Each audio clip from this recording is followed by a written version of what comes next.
நம்பிக்கையின் மறுபெயர் VVD 80 வருட பாரம்பரியம். நான் சலீம் பிச்சைக்காரன் இதுதான் விஜய் ஆண்டனியோட லோ ஹை அப்படின்னு மீட்டர் செட் பண்ணிட்டேன். வர்றவங்க வந்து தயாராக தான் வராங்க. இப்போ நம்மளும் ஸ்க்ரீனில் பார்த்துட்டு ஹீரோயினை பாருங்கள் சார் நான் ஒன்று இவ்வளோதான் பார்க்குறேன். இது அத்தனைக்கு பின்னாடியுமே டேரக்டர்ஸ் இருக்காங்க. அந்த டேரக்டரோட உழைப்போட ஒரு டிப்பில் வந்து வச்ச செரி தான் விஜய் ஆண்டனி. அப்படின்னு படத்தில் வந்து நான் பேசுவேன் என்ன பண்ணுவேனோ அந்த மீட்டருக்குள்ளே தான் எடுத்துட்டேன். நடிக்கலாம் இல்லை ஆக்சுவலாக நான் நடிக்கலன்றது உண்மை. நடிக்க தெரிஞ்சவங்களும் நடிக்க விடல அவர். உங்களுக்குள்ள ஒரு பெரிய கமெடியன் இருக்காங்கன்னு எனக்கு தோணும் எப்பவுமே. என் ஒய்ஃப் சொல்லுவாங்க ஆக்சுவலாக மேரேஜ் பண்ண புதுசில் சொல்லுவாள், மாமா நீங்கள் பயங்கரமாக காமெடி பண்ணுறீங்க மாமா சொல்லுவேன். அப்படியே தான் கேட்பேன். ரீசெண்டாக தெரியுது எனக்கு. நான் பார்க்காத விஷயமே இல்லை. ஸோ வாழ்ந்து இப்போ ரொம்ப அமைதியாக இருக்கேன். வாழ்தலோட பர்பஸே வந்து அது கம்ப்ளீஷன் எப்படி கடைசியாக முடிக்கிறீங்கன்றது தானே இருக்குது. இந்த செகண்ட் ரொம்ப நிறைவாக இருக்கிறேன் ஆக்சுவலாக.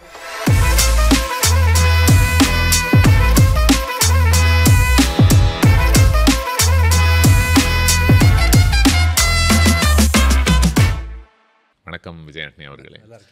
நல்லா இருக்கேன். நீங்கள் எப்படி இருக்கீங்க? தூக்கம் தான் கம்மின்னு நினைக்கிறேன்ல கொஞ்சம். அது யூஸ்வலாகவே படம் ரிலீஸ் ஆகிற டைமில் எப்பவுமே அப்படி தானா இல்லை இந்த படம் ஸ்பெசிஃபிக்? இந்த தடவை கொஞ்சம் அப்படி ஆயிடுச்சு ஆக்சுவலி. இந்த தடவை நான் தானே ப்ரொடியூசர்.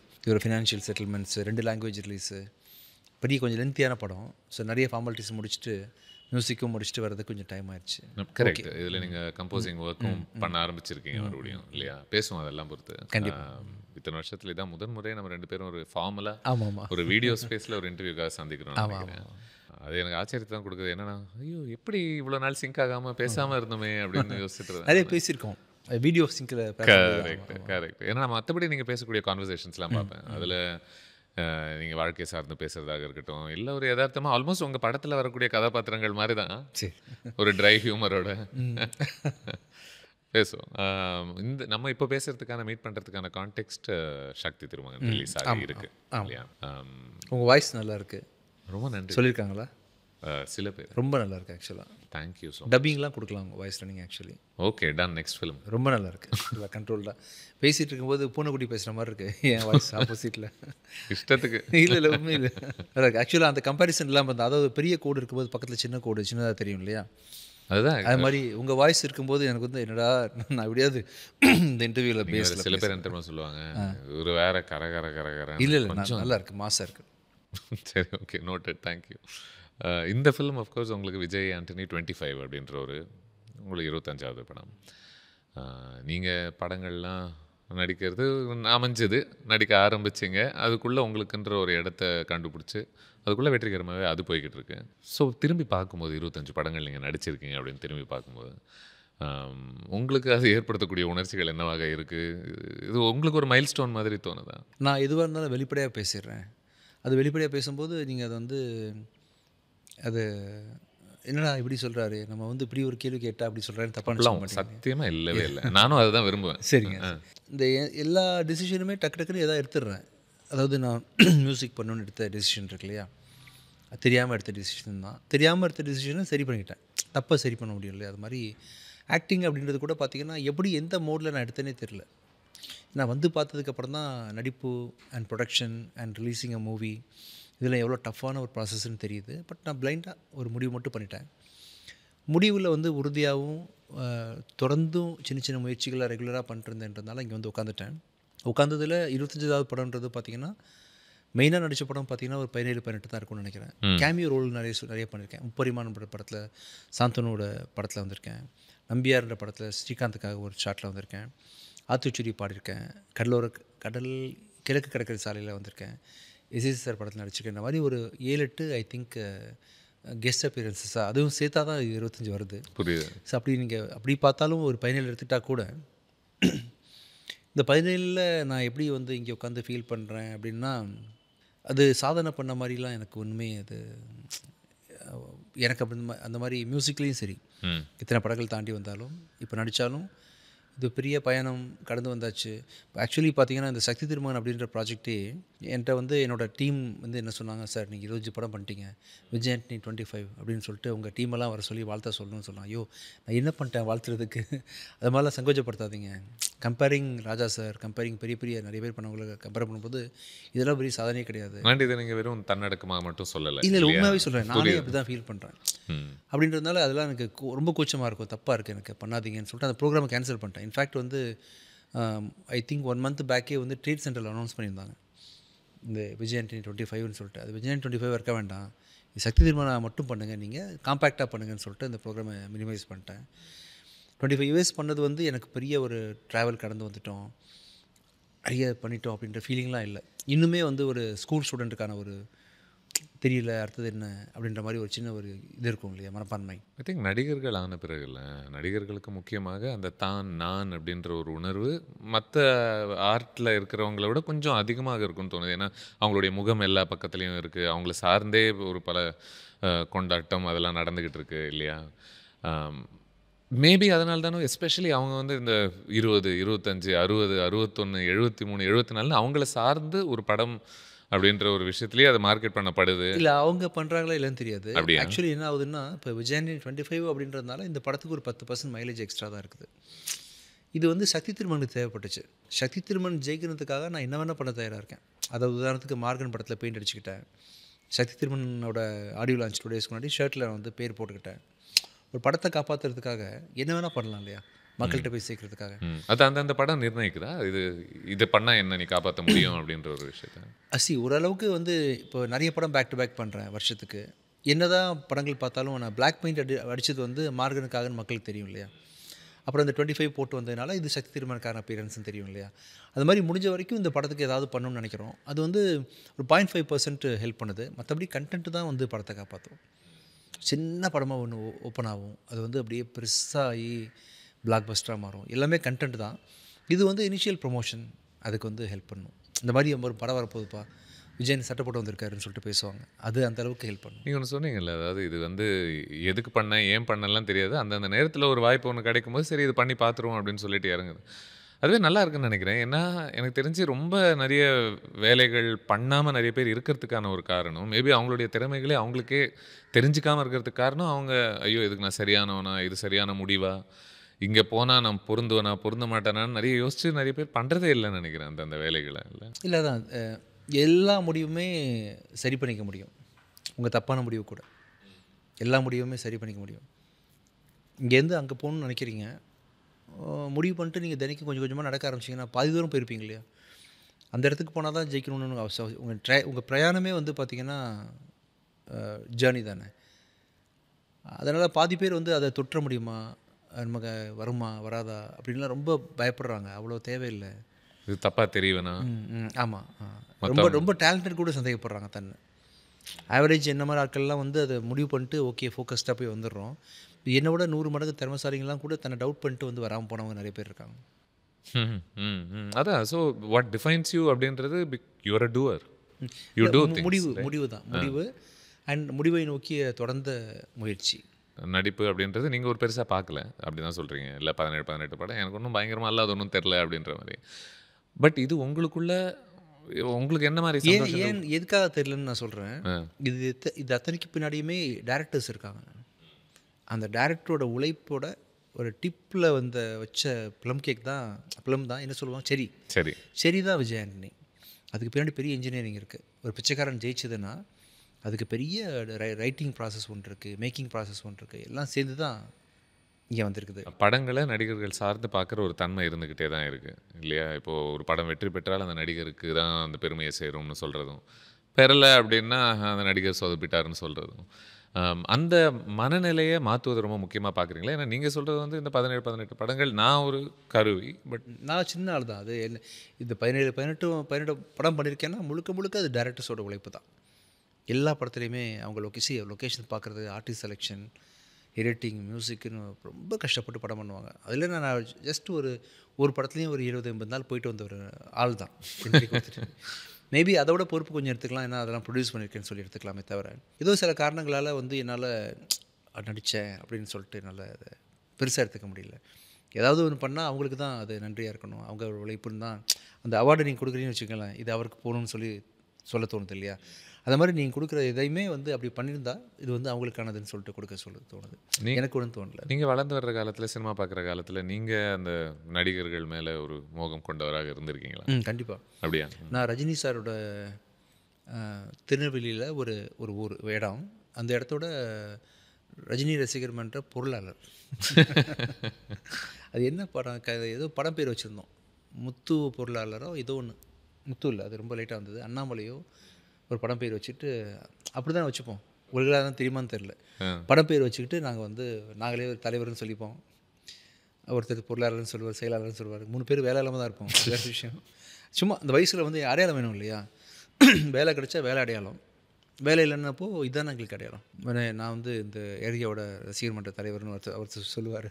நான் வந்து பொருளாளர், எங்கிட்ட எவ்வளோ காசு, அவர் கவுன்சிலர், நான் இது அப்படிங்கிற எங்கிட்ட காசுலாம் கூட கிடையாது. யார் காசு கொடுப்பா?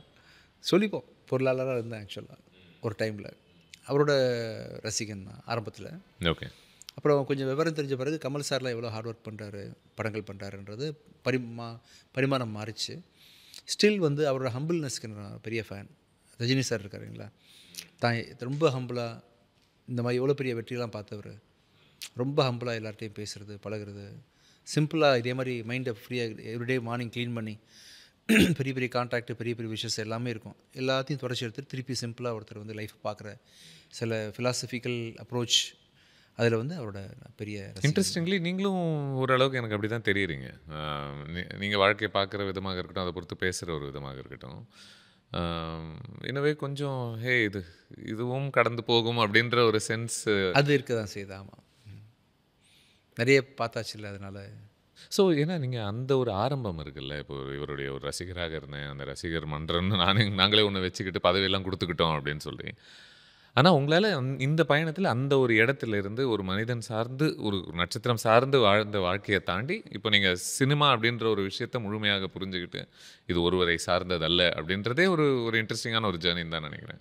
ஏன்னா பல பேர் வந்து அந்த ஸ்பேஸ்லேருந்து ஆரம்பித்தவங்க அதுவாக நான் ஆவது எப்படி அப்படின்ற ஒரு ஜோனுக்குள்ளே தான் போகிறது உண்டு இல்லையா?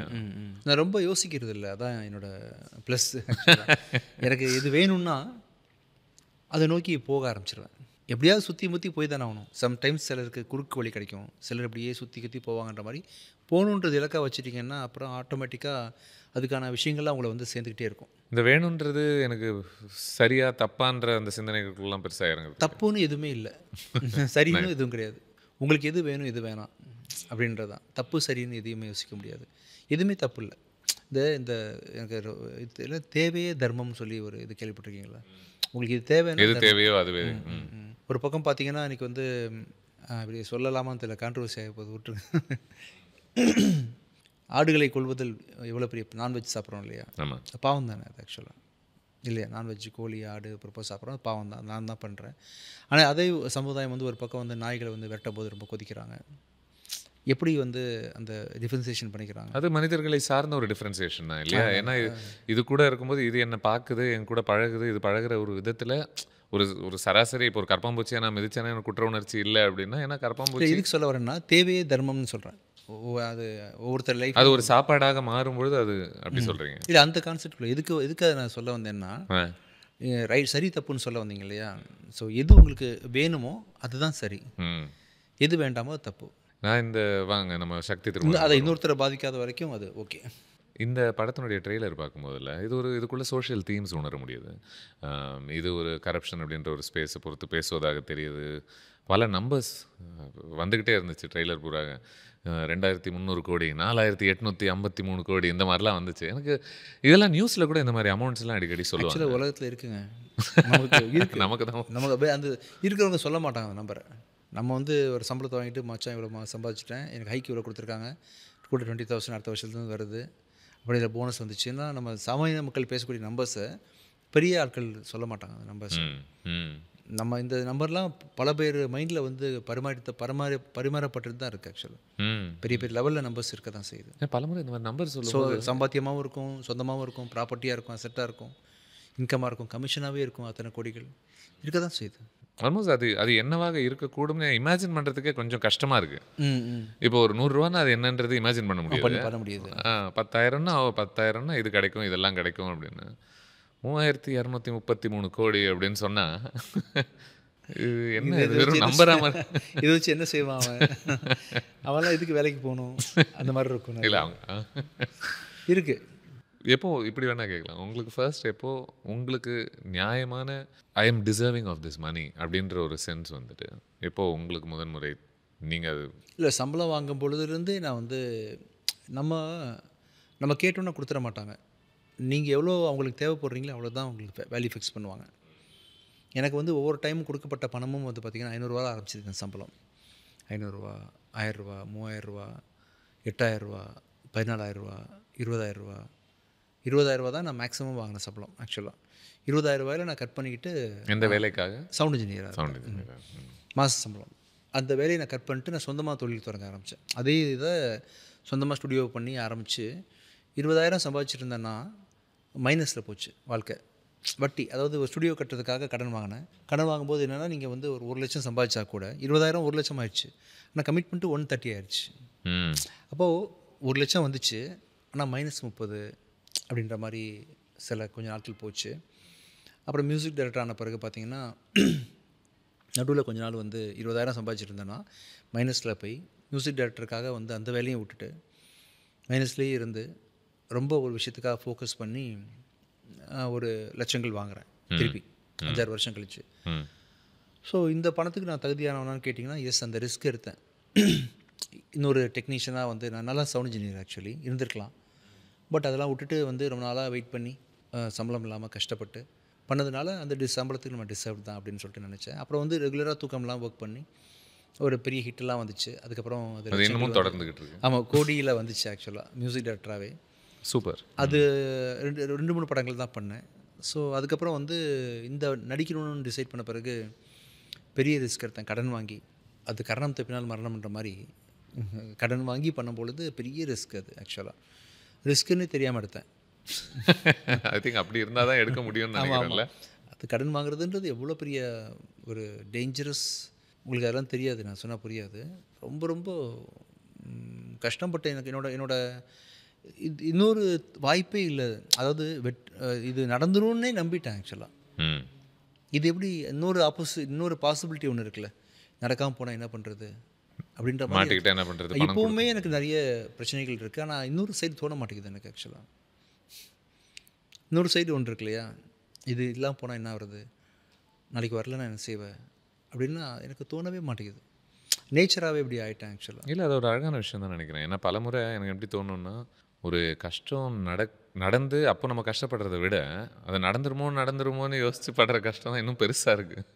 எனக்கு இன்னொரு சைடு தோண மாட்டேங்குது ஆக்சுவலாக. எந்த முடிவு எடுத்தாலுமே அந்த என்ன முடிவு பண்ணமோ அது முடிவு மட்டும் தான் தோணுது. இதெல்லாம் வெற்றியாச்சான்னு கேட்டிங்கன்னா அதுவும் கிடையாது, தோல்வியாகும். தோல்வியானதை நான் பெருசாக எடுத்துக்கிறதில்லை.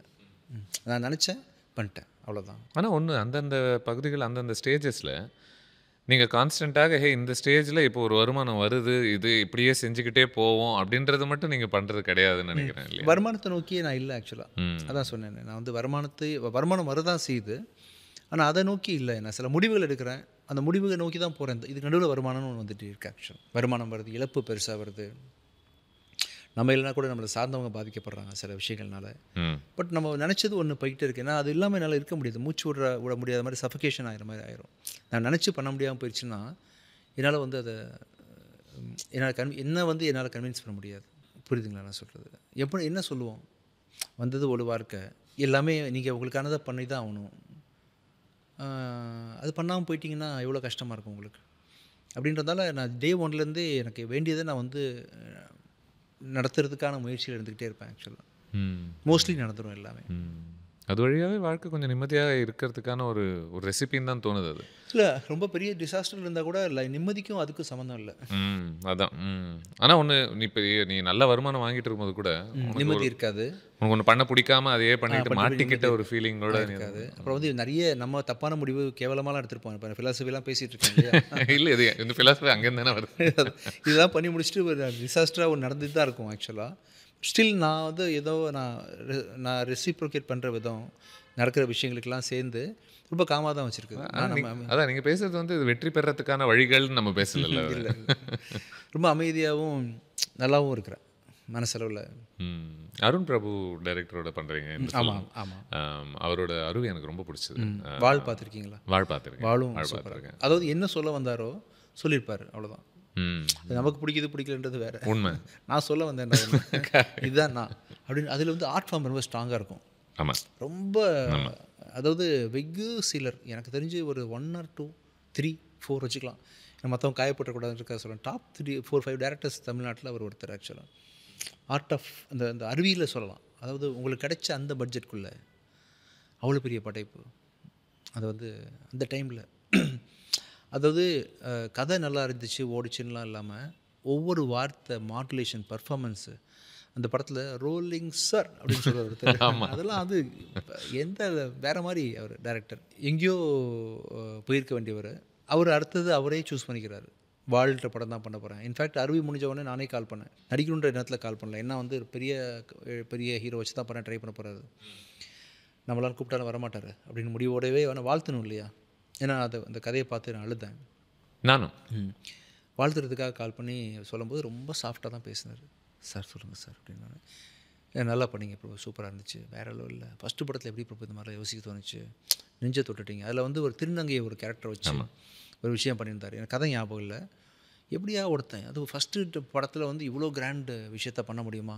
முடியும்னு தெரியும் எனக்கு ஆக்சுவலாக. ஆனால் இப்போ சினிமாவில் இப்போ ஜென்ரலி உள்ள இன்றைக்கி ஒரு யூனிட் ஒரு 150 பேரை வச்சுட்டு கமர்ஷியல் ஃபில்ம் மேக்கிங்கோட ஃபார்மெட்டில் இது பண்ண முடியாது. இப்போ கண்டிப்பாக வேறு ஒரு மெத்தடாலஜி யூஸ் பண்ணியிருப்பாங்கன்னு தெரியும். ஜென்ரலாக தெரிஞ்சுட்டு ஒரு டீட்டெயிலாக பேசிக்காமல் விஷ் பண்ணேன். ஃப்யூச்சரில் ஏதாவது ஐடியா இருந்தால் சொல்லுங்கள் பிரபு, நான் ப்ரொடியூஸ் கூட பண்ணுறேன் ஏதோ சொன்னேன் அவர்கிட்ட. சரிங்க சார், கண்டிப்பாக சார் அப்படின்னு அவர் சொல்லி வச்சுட்டாரு. அப்புறம் வந்து வாழ் பார்த்தேன், நல்லா இருந்துச்சு. சர்ப்ரைஸ் மெசேஜ் ஃப்ரம் அருண் பிரபு ஒரு நாளைக்கு உள்ள பார்க்கணுன்னு சொல்லிட்டு வாங்கன்னு சொன்னால் நீங்கள் படம் பண்ணணுன்னாரு. அப்போவே முடிவு பண்ணிட்டேன் இந்த படத்தை பண்ணிடலான்னு, எதுவாக இருந்தாலும் பார்த்துக்கலான்னு சொல்லிட்டு முடிவு பண்ணிட்டேன். ஃபர்ஸ்ட் ஆஃப் கேட்ட உடனே ரொம்ப பெரிய படமாக இருக்கே, ஐயோ நான் வந்து வழக்கமாக ஓரளவுக்கு மீடியம் பட்ஜெட். ஆமாம், காசு கடை வாங்கி தான் படம் பண்ணணும். இப்போ மீடியம் பட்ஜெட்டில் பண்ணால் பரவாயில்ல, ரொம்ப பெருசாக சொல்கிறாரு. ஆனால் அருண் பிரபு சொல்கிறாரு வேணான்னு சொல்ல முடியாது, சரி பார்த்துக்கலாம் அப்படின்னு சொல்லிட்டு செகண்ட் ஹாஃப் கேட்டால் செகண்ட் ஹாஃபில் இன்னும் பயங்கரமான விஷயங்கள், ரொம்ப பயங்கரமாக இருந்துச்சு. பாயிண்ட் டு பாயிண்ட் பொலிட்டிக்கலாக பெரிய லெவலில் ஒரு விஷயம் சொல்கிறாரு. எனக்கு பாதி புரியவும் இல்லை, வேறு லெவல். ஏன்னா அது பயங்கர பொலிட்டிக்கல் சிந்தனை உடைய ஐடியாஸ் எல்லாமே. இப்போ அருண் பிரபு தானே சொல்கிறாரு, கண்டிப்பாக அதில் ஒரு நியாயமும் ஒரு இது ரிசர்ச்சும் இருக்கும், பண்ணிக்கலாம் எதுவாக இருந்தாலும் பார்த்துக்கலாம் அப்படின்னு சொல்லிட்டு கண்டிப்பாக பண்ணிடலாம் பிரபுன்னு முடிச்சுட்டு நானே ஒவ்வொரு தடவை படம் பார்க்கும்போது எனக்கு புதுசாக இருக்குது. அது எல்லாரையும் போய் கொண்டு சேர்க்கணும் அப்படிங்கிறதுக்காக நீங்கள் அதை எந்த விதத்துலையுமே டைல்யூட் பண்ண விரும்பல? இல்லை, எதுவுமே எதுவும் பண்ணல. அது ஆட்டோமேட்டிக்காக பண்ணிடுவாங்க இல்லையா, இவரே பண்ணிடுவார். முடியும் பொழுது சில விஷயம் சொல்லணும்னு நினைப்பார், அது எடுத்து முடிச்சு பார்க்கும்போது ரொம்ப ஹார்டாக இருக்குப்பா, அந்த சீன் வேண்டாம், அந்த டைலாக் குறைச்சிக்கலாம் அப்படின்னு பண்ணுவாங்க. அப்புறம் சென்சார் ப்ராசஸ் இருக்குது, எல்லாம் தாண்டி வரும்போது பொதுஜன மக்களுக்கு தேவையான விஷயமாக தான் வந்து நிற்கும் அந்த படம். இப்போ இவருடைய முதல் 2 படங்கள் வந்து கிராஃப்டில் ரொம்ப ரொம்ப ஸ்ட்ராங்கான ஒரு ஃபிலிம்ஸ் இல்லையா? அது என்ன சொல்லுதுன்னா, இந்த டைரக்டருக்கு ஒரு யூனிக் வாய்ஸ் இருக்குது. படம்னா அது கண்டென்ட்டை தாண்டி இது இப்படி தான் எடுக்கணும் அப்படின்றதுல ஒரு நம்பிக்கை ஒன்று இருக்குன்னு. உங்களுக்கு அதில் ஏதாவது ஒரு சின்ன தயக்கம் இருந்துச்சா? எப்படி கேட்குறேன்னா, அது ஒரு அழகான விஷயம், அற்புதமான விஷயம். பட் இருந்தும் இப்போ விஜய் ஆண்டனி அப்படின்ற ஒரு ஆக்டர் ஒரு வட்டத்துக்குள்ளே இருக்கக்கூடிய ஒரு நடிகர், இந்த வேலைகள் அதுக்குள்ளேயே வச்சு தான் படம் பண்ணார். அப்படியே தெளிவாக தான் வந்தார். இவ்வளோ போதும்னு முடிவு பண்ணி, ஐயோ இவர் எதேதோ பண்ண சொல்லிட போகிறாரு அப்படின்ற அந்த வரும்போது என்ன தேடி எப்படி வந்தீங்க பிரபு நீங்கன்னு கேட்டேன். இல்லை சார், நீங்கள் எப்படி இருக்கீங்களோ அப்படியே இருங்க, இதுதான் எனக்கு வேணும்னு சொல்லி சொன்னார். சரி ஓகே அப்படின்னு படத்தில் வந்து நான் எப்படி நான் பேசுவேன் என்ன பண்ணுவேனோ அந்த மீட்டருக்குள்ளே தான் இருந்துக்கிட்டேன். நடிக்கலாம் இல்லை ஆக்சுவலாக, யாருக்கும் மேக்கப்பும் கிடையாது, யாரையும் நடிக்கவும் வைக்கல அவர், யாருமே நடிக்கலை இந்த படத்தில். நான் நடிக்கலைன்ற உண்மை, நடிக்க தெரிஞ்சவங்களும் நடிக்க விடல அவர்.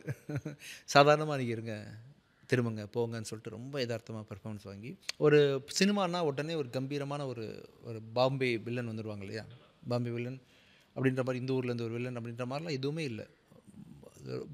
சாதாரண மனிதர்கள் ரோட்டில் போவாங்க இல்லையா, முடி கூட சீவாமல் அப்படியே வாங்க ஃப்ரேமுக்குள்ளே நினச்சிட்டு போயிருங்க, வேர்த்து இருக்கும், புரியுதுங்களான்னு சொல்லி, வேர்த்து இருக்கும், இங்கே ஈரமாக இருக்கும், தலை களைஞ்சிருக்கும், அப்படியே ஃப்ரேமுக்குள்ளே வாங்க, இந்த டைலாக் பேசுங்க போங்கன்ற மாதிரி ஒரு நிஜத்துவம் லைவாக பார்க்கலாம், வாழ்க்கையை பார்க்கலாம் நீங்கள்.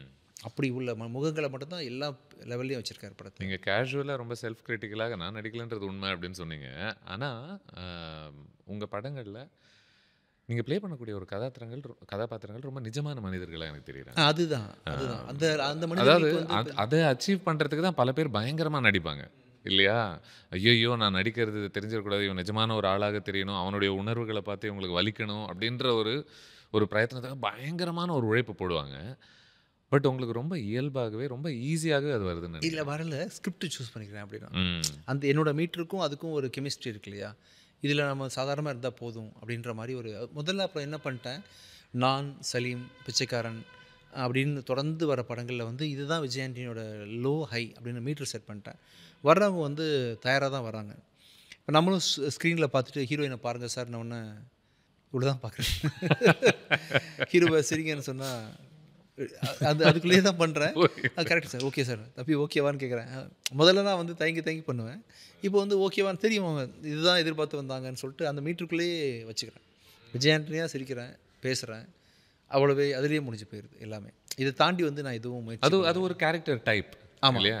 இப்பேற்பட்டவன் தனக்குள்ளேயே பெருசா அவனை வெளிப்படுத்திக்க மாட்டான் அவனுடைய உணர்ச்சிகளை. ரொம்ப வெளிப்படுத்துகிற கேரக்டரும் பண்ணுறேன். கோவப்படும் போது நீங்களும் கோவப்படுவீங்களா, கத்துவீங்க. விஜய் ஆண்டனி கத்தனா எப்படி இருக்குமோ அப்படி கத்திட்டு போயிடுறேன். ஆமாம், அவ்வளோதான். இதை தாண்டி நம்ம எதுவுமே யோசிக்கிறது இல்லை. ஸ்கிரிப்ட் மட்டும் நல்லா இருக்க மாதிரி பார்த்துக்கிறேன். இதில் ஐ திங்க் நம்ம அருண் பிரபுன்னு பேசும்போது அருவியில் ஒரு அழகான ஒரு வரி வரும். நான் என்ன ரொம்ப உலுக்குன ஒரு வரி. கடைசி வரைக்கும் எனக்கு சரியாக வாழலையோன்னு பயமாக இருக்குது அப்படின்ற ஒரு வார்த்தையை ஒன்று சொல்லுவாங்க, ஒரு வரி. ஆனால் நான் நிறைய வாழ்ந்துட்டேங்க. அப்படி கேட்டிங்கன்னு வச்சுக்கோங்களேன், நான் பார்க்காத விஷயமே இல்லை எல்லாம்.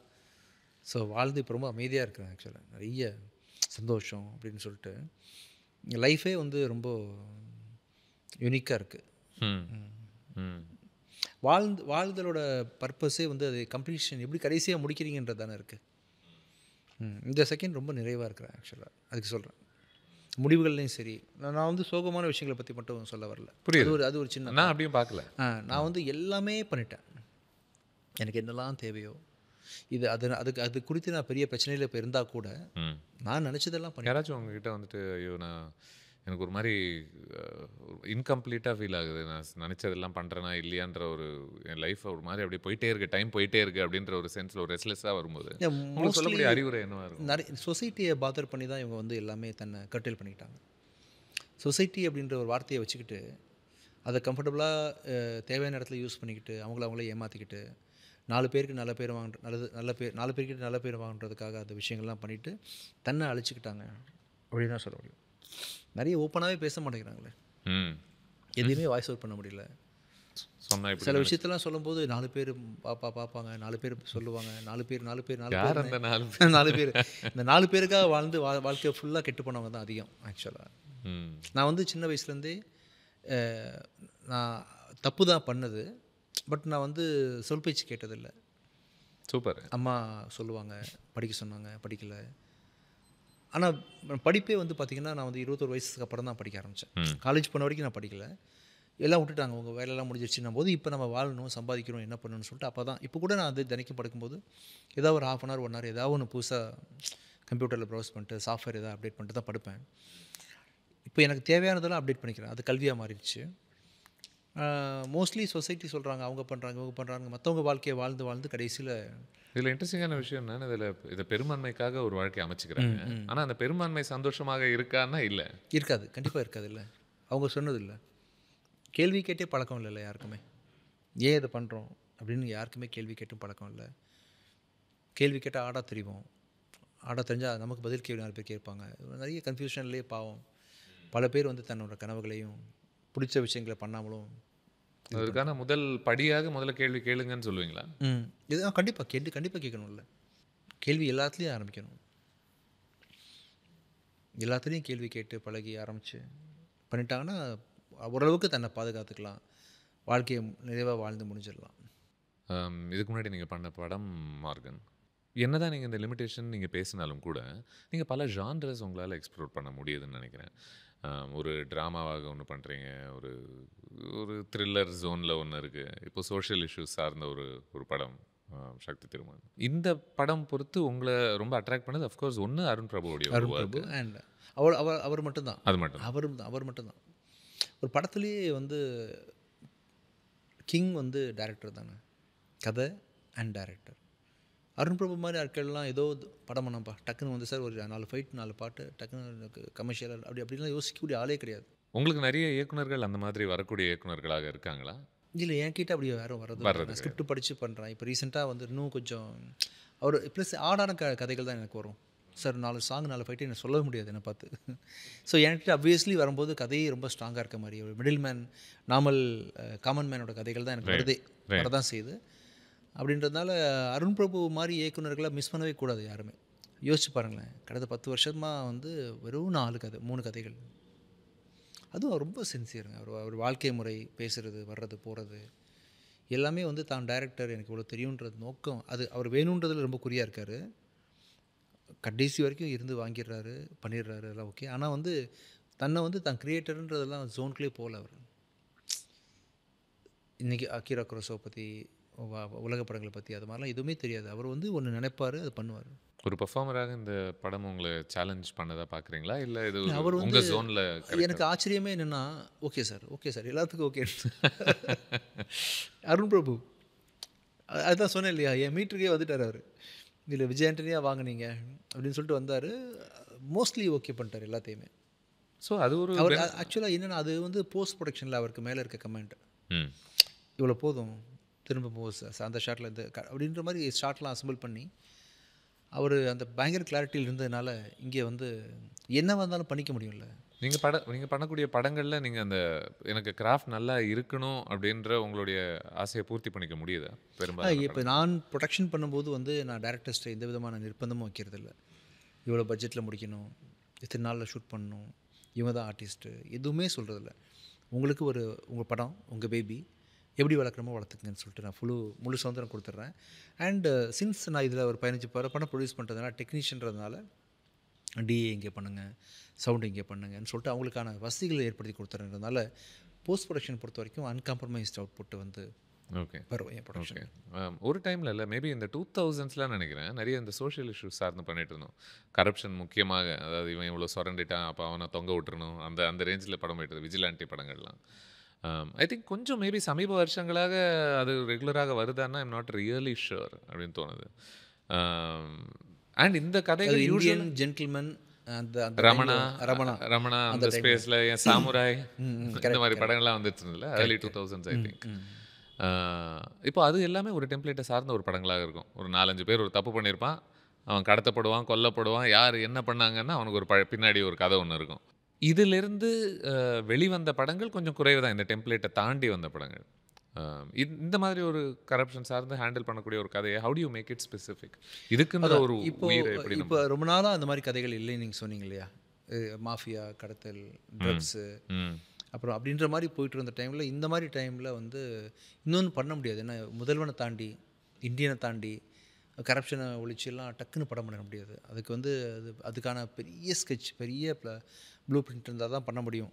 அப்படின்ற மாதிரி அதையும் தாண்டி அந்த அளவுக்கு ஈக்குவலான ஒரு பெரிய ஒரு ஐடியா வச்சுருந்தாருன்றதுனால அவர் அதை பண்ணணும். இந்த ஐடியாவை தொட்டாலே ஸ்கேல் ஆட்டோமேட்டிக்காக வந்துடுது அப்படி பெருசாக. ஆமாம், ஏன்னா பெரிய விஷயம் இல்லை அது, அதுக்கு பின்னாடி எத்தனை பேர் இருப்பாங்க, அதெல்லாம் வெளியே கொண்டு வரணும் போது பேசக்கூடிய வார்த்தைகள், நம்பர்ஸு, ஆட்கள் அப்படின்னு சொல்லிட்டு பெருசாகிடுது. ஆட்டோமேட்டிக்காக போலீஸு, பந்தோபஸ்துன்னு பெருசாகிடுது. ப்ரொடியூசராக தான் கொஞ்சம் வலிச்சிருக்கும். ஆமாம், ஆனால் நல்லா பண்ணி கொடுத்தாரு அவர், நல்லா ரொம்ப தெளிவோடு இருந்தார் டேரக்டர்.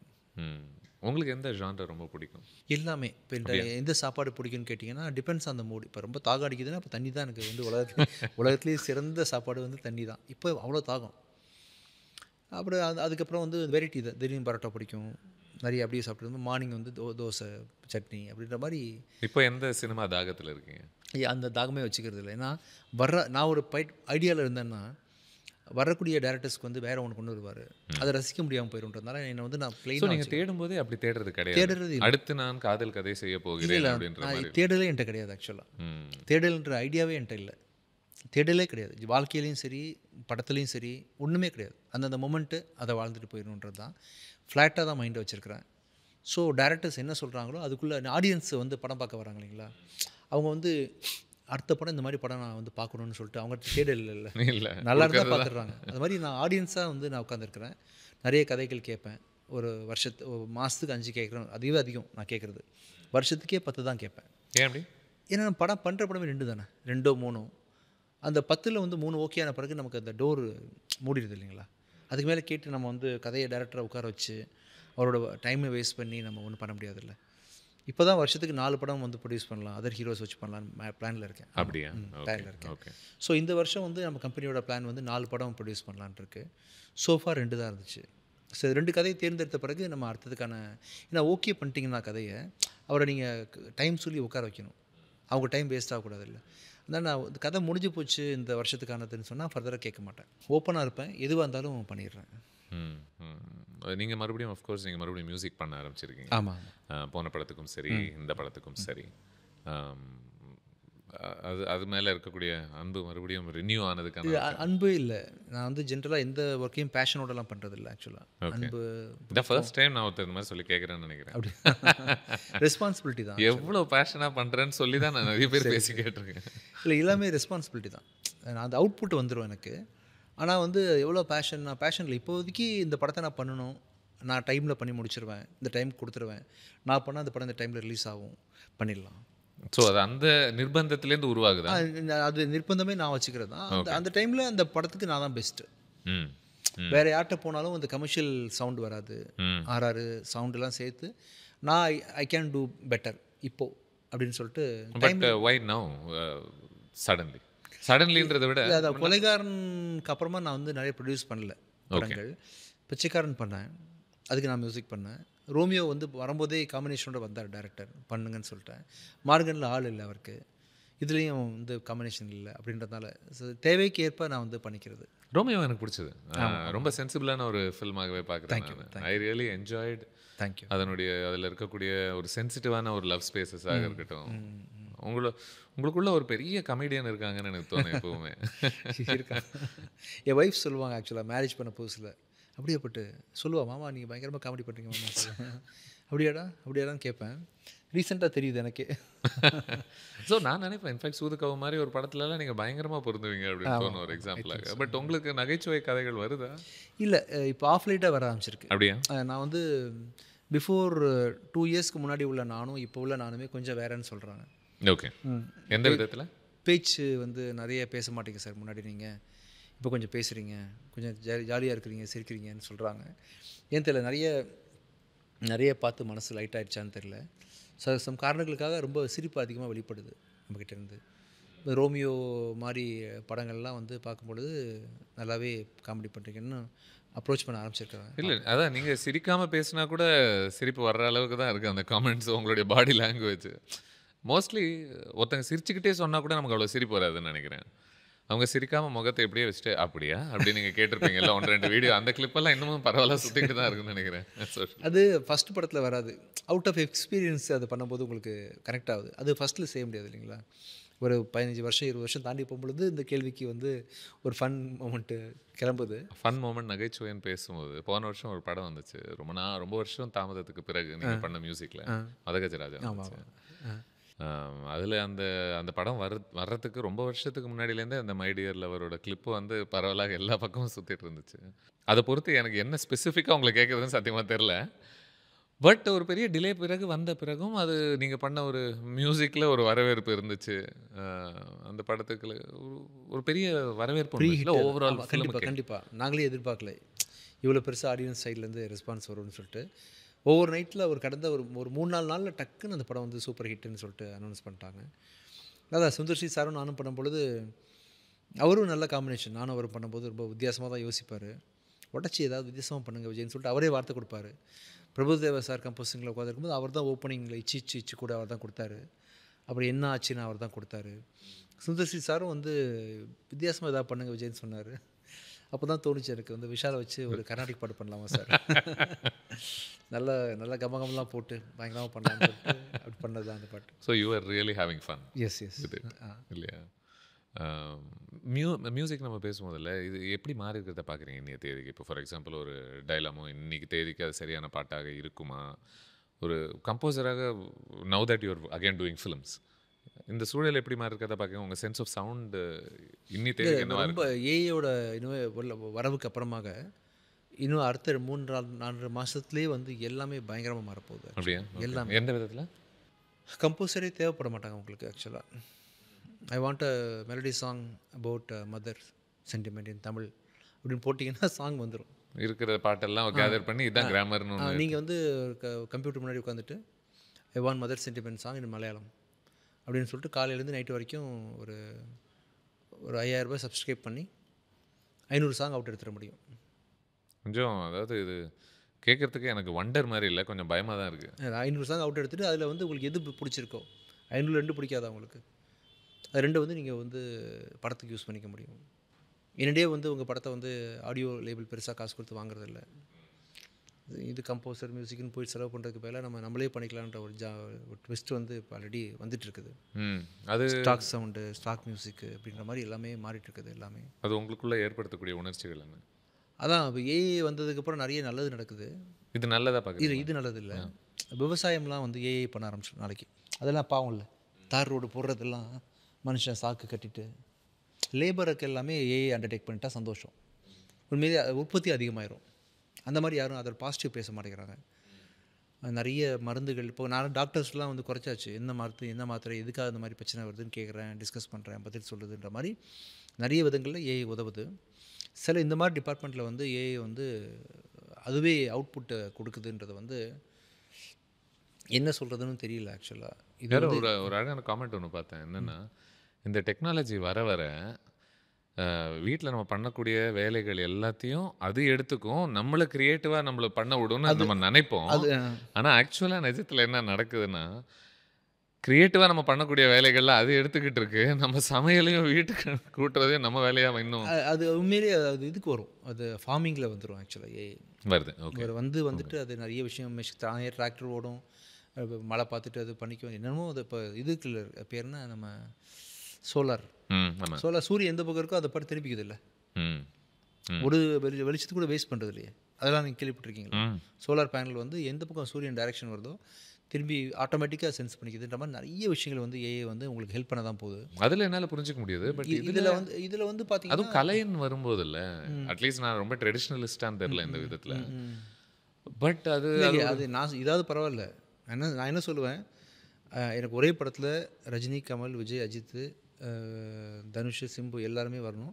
இவர் அப்பா, இவங்க அந்த சவுகார் ஜானகி வந்து ஒய்ஃபு, எஸ்பி ஜானகி மேடம் வாய்ஸில் ஒரு பாட்டு, இந்த மாதிரி ஒரு ஃபைட்டு எல்லாம் சேர்ந்து ஒரு கமர்ஷியல் மசாலா படம் வேணும் அப்படின்னு நீங்கள் கேட்டிங்கன்னா காலத்தில் படம் வந்துடும். இந்த படம் பிடிக்கல, வேறு படம் கொடுன்னு சொன்னால் வேறு படம் கொடுக்கும். ஏதோ என் வாழ்நாளில் இதெல்லாம் நடக்காமல் இருந்தால் நான் சந்தோஷம். நடிப்பு நடந்துடும் அடுத்த வருஷம். சூப்பர். அப்போ அந்த மாதிரி மாறிடுச்சு. பட் கிரியேட்டராக how do you fight it? Fight பண்ண வேண்டாம். அதுலேருந்து நம்ம எப்படி நம்ம பண்ணுறது? இப்போ நம்ம வந்து தபலா வாசிச்சுட்டு இருந்தோம், அந்த தபலாவை கீபோர்டில் வாசிக்க ஆரம்பித்தோம். வயலின் வாசிச்சுட்டு இருந்தோம் கீபோர்டில், ட்ரம்ஸு கீபோர்டில்ன்ற மாதிரி எல்லாமே கம்ப்யூட்டரைஸ் மியூசிக்காக மாறிச்சு இல்லையா? இப்போ இதுதான் செனாரியோன்னு சொன்னால் இதில் எப்படி எக்ஸல் பண்ணுறது, இதில் எப்படி ப்ரொடக்ட், அதுக்குள்ளே தனித்தன்மையை காட்ட முடியுமான்றது தானே கேள்வி. காட்டிகிட்டு இருக்கிறாங்களே ஆல்ரெடி. வந்து பார்த்திங்கன்னா நீங்கள் வந்து மொசார்ட், பீதோவன் வந்த டைம்லேருந்து ரமன் சார் டைமில் வந்து எல்லாம் மாறிச்சு இல்லை. கம்ப்யூட்டர் ஜென்ரேட்டராக இருந்தால் கூட அதுலேருந்து ஒரு வேலை பண்ணார் இல்லையா? அது மாதிரி இத்தனை அவுட்புட் கொடுத்தாலும் இங்கே ஒன்று இருக்கும்.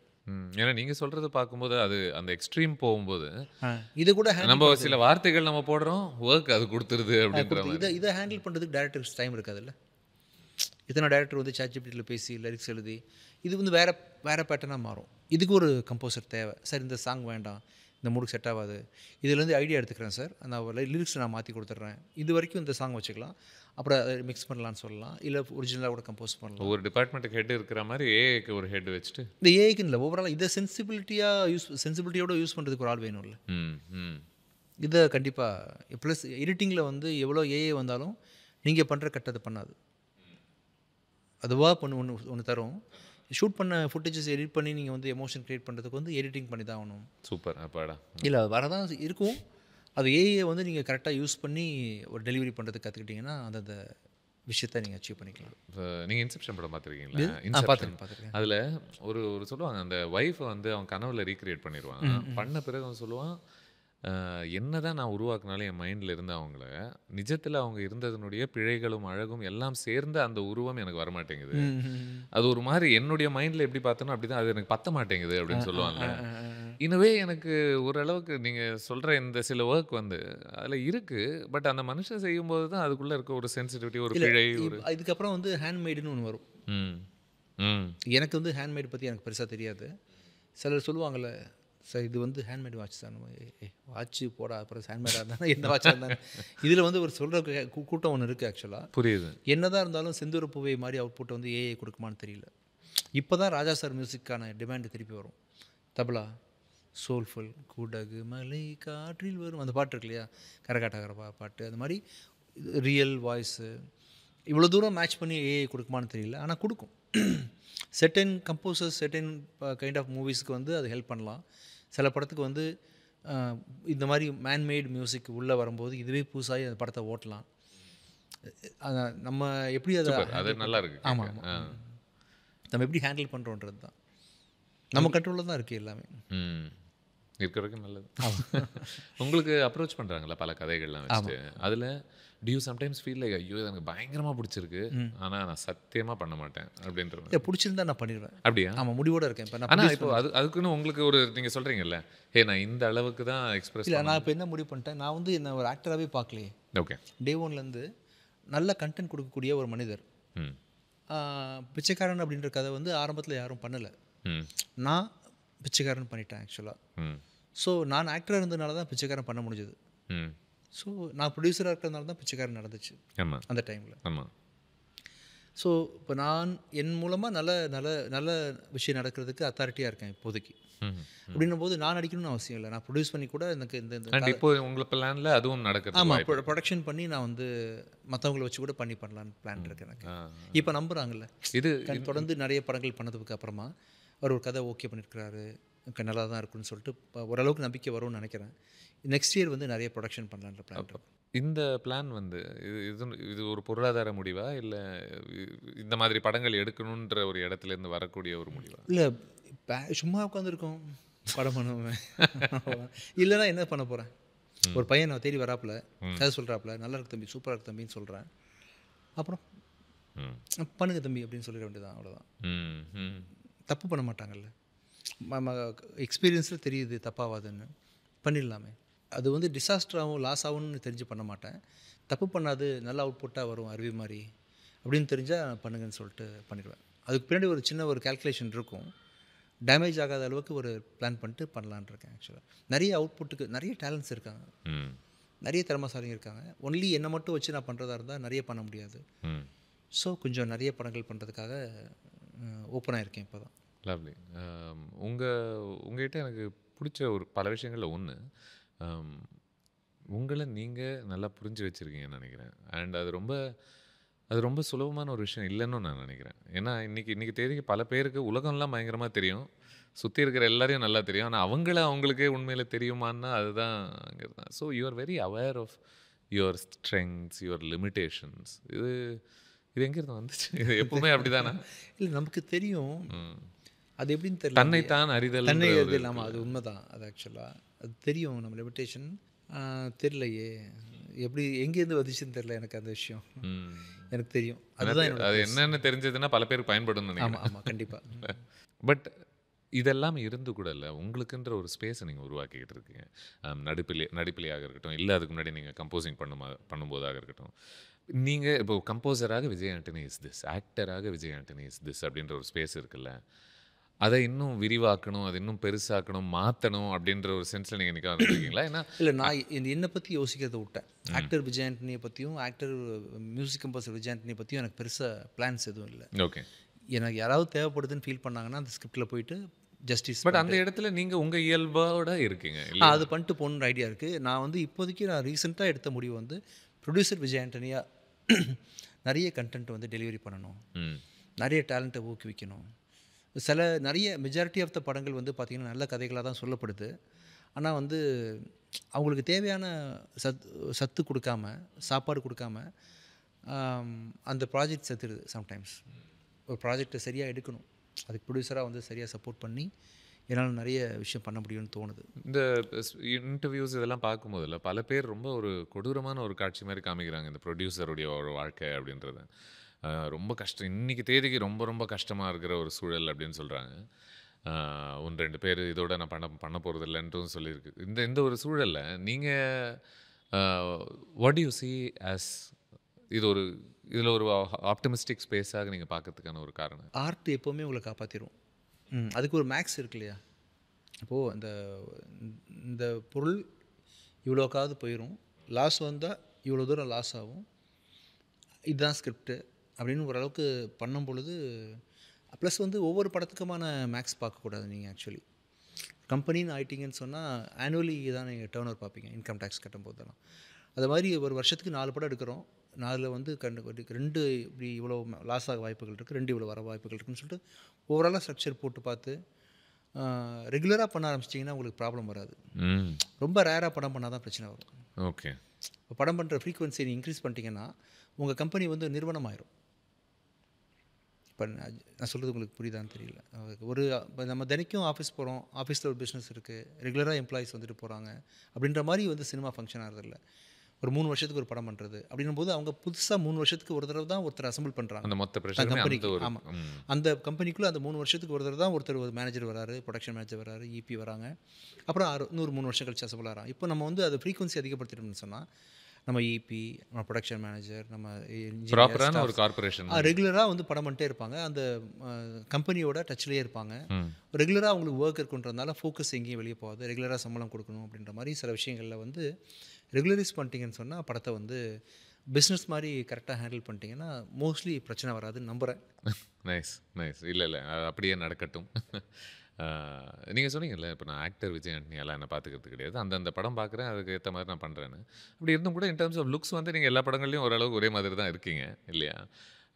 இந்த ஸ்பேஸ்லலாம் நீங்கள் ஏதாவது பண்ணணும்னு நினச்சிருக்கீங்களா? ஏதாவது ஐ ஷுட் டூ சம்திங்? இல்லை, அதுதான் ஐ ஷுட் டூன்றதை விட ஒருவேளை அது தேவைப்பட்டால் அது செய்யக்கூடிய ஸ்பேஸில் இருப்பீங்களா? இல்லை அதெல்லாம் வேண்டாம்? அதான் வீக்கான கதைகளுக்கு தான் அதெல்லாம் தேவைப்படும் ஆக்சுவலாக. ரியலி? ஆமாம். நம்ம ஸ்ட்ராங்கான கதைகள் வந்து பார்த்திங்கன்னா நம்ம சாதாரணமாக நின்னாலுமே சுற்றி பெரிய ஒரு ரொம்ப இன்ட்ரெஸ்டிங்காக அந்த பெர்ஸ்பெக்டிவ். கதை ஸ்ட்ராங்காக இருக்கும்போது அதையும் தாண்டி சில கதைகள் வந்து இந்த லுக்கை டிமாண்ட் பண்ணி தான் ஆகும். உதாரணத்துக்கு வந்து இந்த மாதிரி தோற்றம் உங்களுக்கு வேணும் சார், மீசை வச்சுக்கோங்க, இந்த மாதிரி முடி வச்சுக்கோங்க அப்படின்ற மாதிரி அவர் லுக்கை அவர் ஃபிக்ஸ் பண்ணிக்கிட்டார். யார்? நம்ம அருண் பிரபு. மார்கன் படத்தில் பார்த்தீங்கன்னா ஃபுல்லாக தீ எரிஞ்சிருச்சு சார்னு சொல்லி ஒரு லுக்கு ஃபிக்ஸ் ஆகுது. சசி சார் படத்துக்கு ஒரு லுக்கு ஆட்டோமேட்டிக்காக ஒவ்வொன்று வருது. சம்டைம்ஸ் வந்து நார்மலாகவும் ஒரு 4-5 படம் இப்படி கேட்குறேன், ஒரு எக்ஸ்ட்ரீமாகவே கேட்குறேன். இப்போ ஒரு சேது மாதிரி ஒரு படம் வரும்போதில்ல, ஆரம்பத்தில் நல்லாவே இருக்கக்கூடிய ஒருத்தர், அதுக்கப்புறமா ஒரு மனநோய் வரும்போது மொத்தமாக மொட்டை அடிச்சு வேற ஒரு ஜோனுக்குள்ளே போகிறாங்க. நல்ல கதை, ஸ்ட்ராங்கான கதை, பட் அதுக்கும் அது தேவைப்படுது.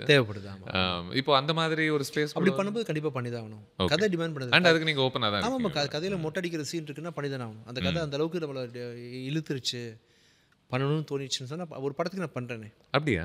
அடுத்தது படம் பண்ண போகிறேன். அந்த படம் வந்து பெரிய படம், சிஜிலேயே ஒரு 1.5 வருஷம் நிற்கும். அனௌன்ஸ் பண்ணப்பட்ட படம் பண்ணல. ஓகே. அப்படின்னு அந்த படத்துக்கு ஒரு மொட்டை பண்ணி தான் நடிக்க போகிறேன். பாருங்க, வாட் ஆர் தி ஆட்ஸ். கரெக்டாக கோஇன்சிடென்டலி நான் கேட்கும்போது கரெக்டாக இந்த கலையோட சேர்ந்த இந்த ஒரு ஜேர்னி இருக்குல்ல உங்களுக்கு, விதவிதமான வழிகளில் நீங்கள் எடிட்டர் வேலை பண்ணியிருக்கீங்க, மியூசிக் கம்போசர், ஆக்டர், அடிக்கிட்டே போகலான்னு நினைக்கிறேன்.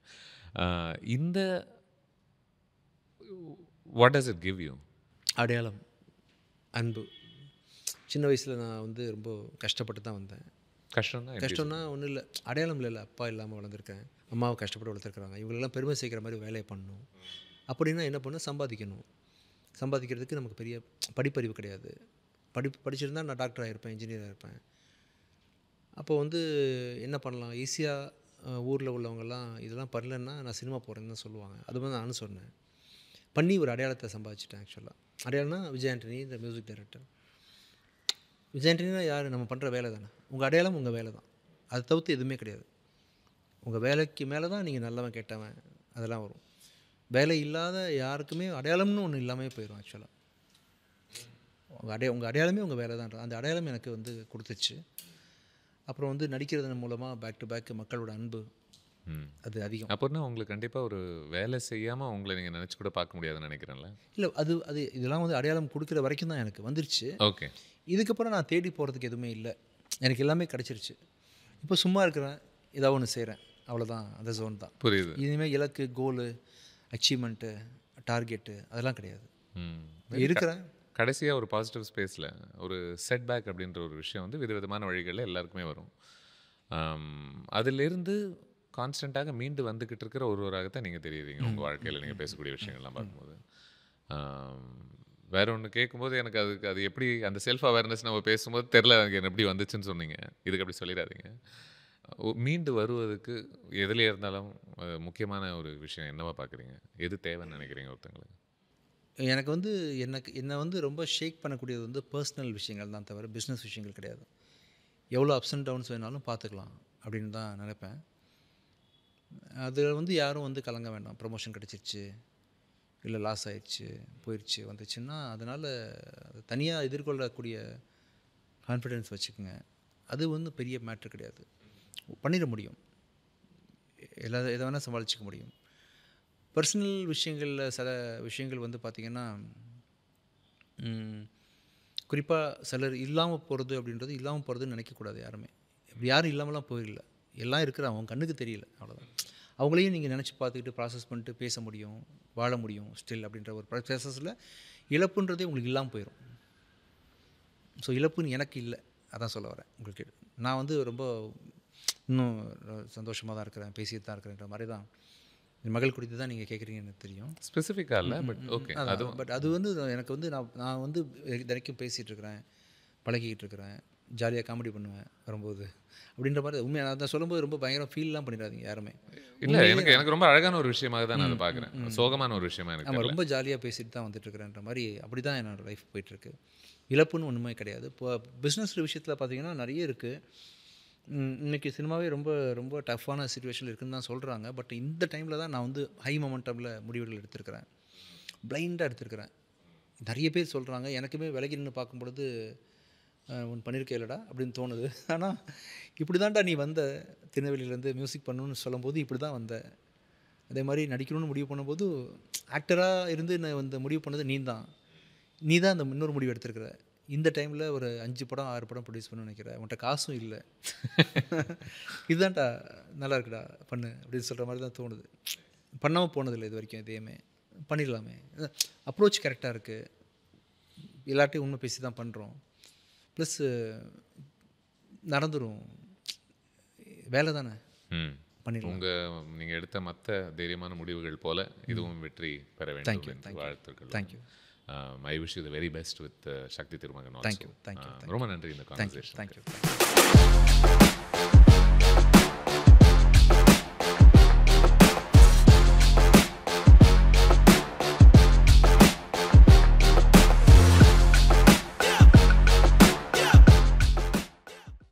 நம்பிக்கையின் மறுபெயர் VVD, 80 வருட பாரம்பரியம்.